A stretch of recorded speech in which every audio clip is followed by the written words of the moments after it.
We're back then to have another look at another legendary and exotic gear set from Marvel's Avengers. This time we'll be having a look at the sets available for Black Widow. There are 5 in total that we will look at. Now, with these gear sets, if you farm long enough, you will be able to find legendaries that are better than these, but they're very good entry level gear and you can actually focus farm them because they drop in specific areas.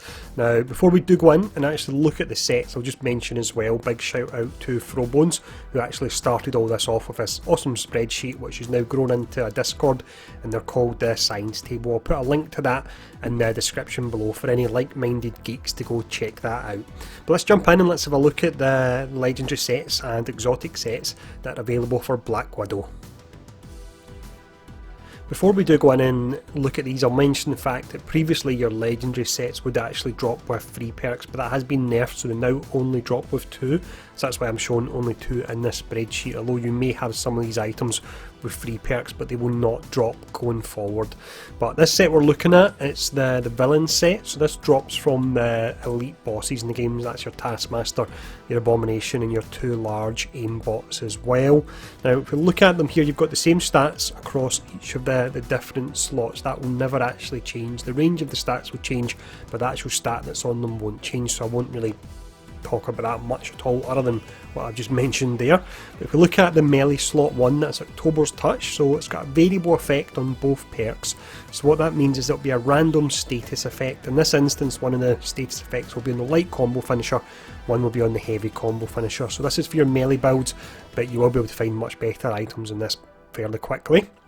Looking at the slot 2, Tessina's Scorn, this one here, it's a variable effect once again, so it will be a random status effect and it will apply to the pistol shot and also the high caliber shot as well. Once again, you will be able to get better items in this, but the fact that it does roll with a guaranteed precision can make it a good starting point. Looking at the slot 3, this is the defensive one, so it's got Untouchable Jarvis Barrier. That gives a % chance when perfect evading an incoming attack to activate Jarvis Barrier. The barrier protects against damage for 20% of max willpower. On a melee Black Widow, this will be really nice because with Black Widow she has Overcharge, where she gains additional crit chance and damage, but if she gets hit then she actually loses the Overcharge. Now the way the Jarvis Barrier works is it taps onto the end of your health bar, so you can get hit when you've got Jarvis Barrier. As long as that hit doesn't eat up the 20% and go into your willpower, you'll still keep your Overcharge, so this can be a really nice perk. Next one we have, on the same item, it increases the amount of shock damage dealt with any attack by 24%. If you've got shock on your melee or your ranged attacks, then that's a fair amount you are buffing it by. I will mention that at the moment, at the time of this video, that the status damage buffs are actually not working at all. They're not giving any bonus, but for future it will be really nice, that one. Finishing up this set, we have Natasha's Ribbon, so it's got Shadow Ops Endowment. It's a 15% increased heroic charge when Shadow Ops is active, so that's when your overcharge bar is filled out. And then the next one, we don't have the name of the perk, but we can see what it does. It increases the charge rate of the Assault Heroic ability by 18%. So decent enough set, but I would say the one you'd be looking for probably on this one would be the slot 3, because the Jarvis Barrier does work really well on her. The next set we look at here is the Red Room set. This drops from your elite vaults. The vault you go into doesn't actually matter, it just does have to be an elite vault. Now, looking at the slots 1 and 2, it's just variable effects on normal attacks, either your melee or your ranged attacks, so nothing too interesting to see there. Looking at the slot 3, I've actually got this myself and I've tested it and it's really underwhelming, but what it offers is Stealth Recovery. It's 200% increase in willpower when invisible, and then Leech and Strike. It restores 0.3% of your max willpower when dealing any damage. Now actually this could potentially be bugged, or the 0.3% has some kind of internal cooldown in it, because when I've been using this, I've been using full auto and I can barely see my health bar actually creep up. So is it bugged, is it not? Let me know if you've got it, how you're actually finding it works in the comments below. Looking at the last item here, this is still pretty nice even though we've lost the third slot on it. So it's Spectre's Terror, guaranteed chance of landing a critical hit when attacking an enemy from behind while invisible. In the right situation, that is absolutely insane, especially if you stack some Valor on as well to get your extra crit damage. And then you have Stealth Blitz, so increase the charge rate of heroic support ability by 18%. So this increases the rate you get your invisibility, and then you get the guaranteed crit hits when attacking from behind with it. So overall, this is a nice item and one worth looking out for. The next set we have here is the Infiltrator set. This drops from your elite hives, so that is the hives that have 6 floors to them. The first slot, the melee one, is Infiltrator's Reprieve, 200% increase in willpower while overcharged, so that can be useful for a melee build, but if you're melee you might not have overcharged up too often due to the fact you'll be taking hits more often. It's also got a variable status effect on it there. Looking at the ranged item, this one is really nice. It's Arsenal Frenzy, 10% increased rate of fire for all weapons, so with your actual charge shot or when you're using the auto guns, this can actually be really pretty nice for upping the amount of shots you can get out. You've then got a variable effect on that as well. Looking at the third slot, it's Infiltrator's Suit, so Infiltrator's Reprieve, 200% increase in willpower regen when overcharged. We've already really discussed when that would be useful. It's for your melee builds. And then Tactical Vigour, which is a 20% increase in overcharge gained with each attack. Could be useful for keeping your overcharge bar up because sometimes it can go down relatively quickly.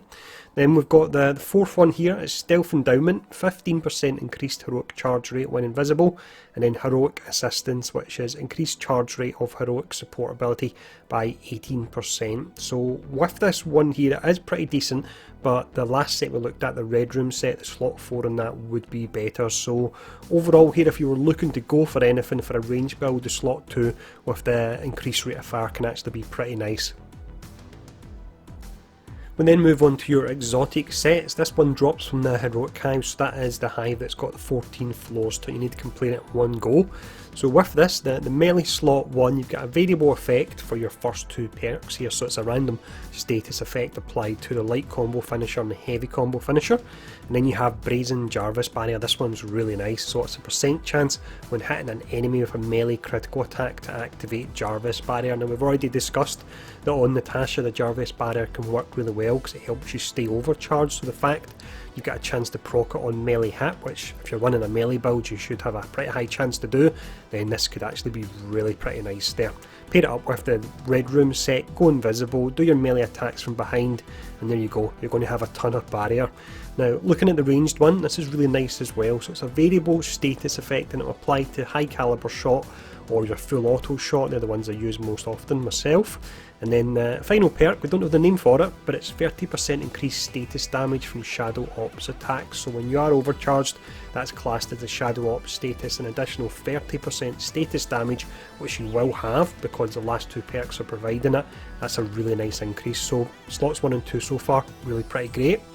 Looking at slot 3, which is the defensive one, you've got Stealth Recovery, 200% increased willpower regen when invisibility is active, suppression resilience, so that means you can't jump or roll or anything, this gives you resilience to it, and then extended evade, it increases the distance covered during any evade by 30%. I couldn't really recommend this set item to be honest. In some situations the suppression may be useful, but it is pretty niche.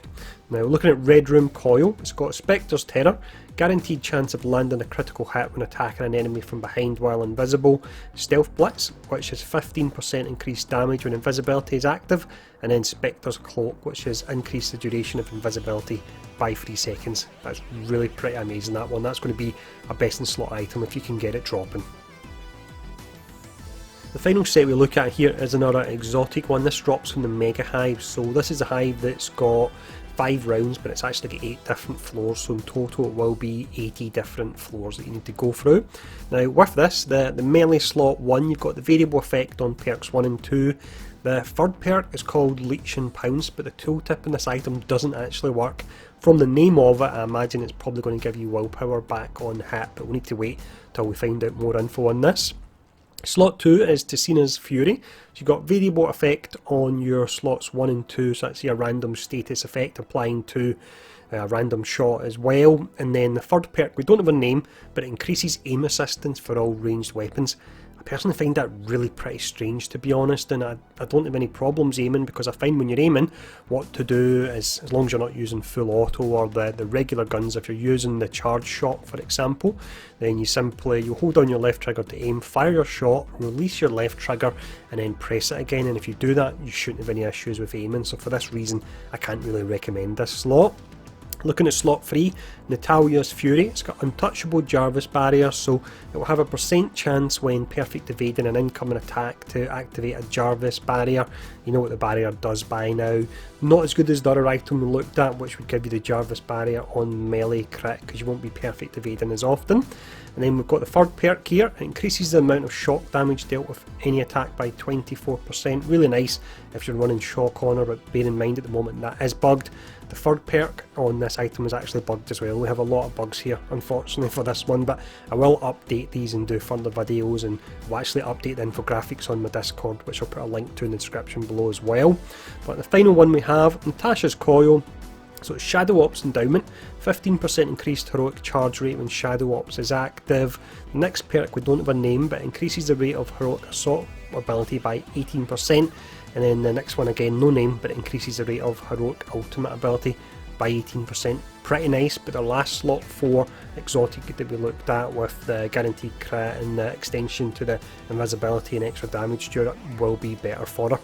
But that is all the sets. I hope that's been helpful. Let me know in the comments below which pieces you'll be looking to pick out, because you never genuinely run a complete set. What you'll do is you'll mix and match these, and in time through farming you will get better rolls, but these are definitely a good way to start off anyway. But again, let me know in the comments below which ones you like the look of, and thanks for tuning in. Stay safe, and I'll see you all again soon.